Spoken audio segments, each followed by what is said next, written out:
နွားနို့မှာခန္ဓာကိုယ်အတွက်မရှိမဖြစ်လိုအပ်တဲ့ဗီတာမင်နဲ့သတ္ထုဓာတ်9မျိုးပါဝင်ပါတယ်။ဒါကြောင့်နွားနို့တောက်သုံးတဲ့အခါခန္ဓာကိုယ်ကြမ်းခိုင်ခြင်းမျက်စိအားကောင်းခြင်းသွေးအားကောင်းခြင်းနဲ့ခုခံအားစနစ်ကောင်းမွန်ခြင်းစတဲ့အကျိုးကျေးဇူးတွေကိုရရှိနိုင်ပါတယ်။နွားနို့မှာပါဝင်တဲ့ကယ်ဆီယမ်ဟာအရိုးကြီးထွားတန်မာရေးအတွက်မရှိမဖြစ်လိုအပ်ပါတယ်။ ဖော့စဖိတ်နဲ့ကယ်ဆီယမ်ဓာတ်တွေဟာ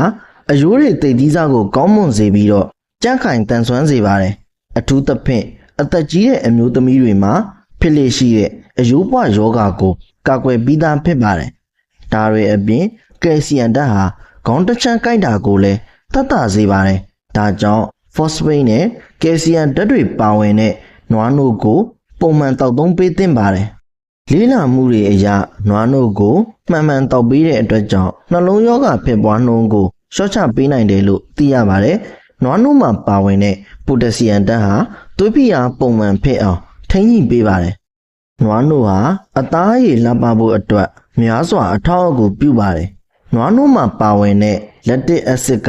ဆဲအသစ်တွေကိုဖယ်ရှားပေးပြီးဆဲအသစ်တွေဖြစ်ပေါ်လာအောင်ကူညီဆောင်ရွက်ပေးပါတယ်။နူးညံ့ဆိုပြီးတဲ့အသားအရည်ကိုပိုင်ဆိုင်လိုတဲ့အခါနွားနို့နဲ့ပေါင်းတင်လို့ရပါတယ်။လေးလာမှုတွေအရနွားနို့ကိုမှန်တောက်သုံးတဲ့အတွက်ကြောင့်ရင်သားကင်ဆာနဲ့ဥမာကြီးကင်ဆာအပါအဝင်ကင်ဆာရောဂါအမျိုးမျိုးကိုကာကွယ်နိုင်စွမ်းရှိတယ်လို့သိရပါတယ်။နွားနို့မှာရေမော်လီကျူအများအပြားပါဝင်တဲ့အတွက်ကြောင့်ခန္ဓာကိုယ်အတွင်းမှာရှိတဲ့ရေဓာတ်ကိုထိမ့်သိမ်းပေးပြီးရေဓာတ်ခန်းချောက်ခြင်းကနေကာကွယ်ပေးပါတယ်။အထူးသဖြင့်ကလေးတွေမှာ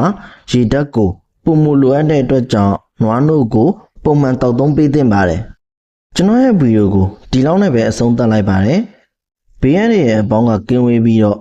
ကိုယ်ရောစိတ်ပါကျန်းမာချမ်းသာကြပါစေ။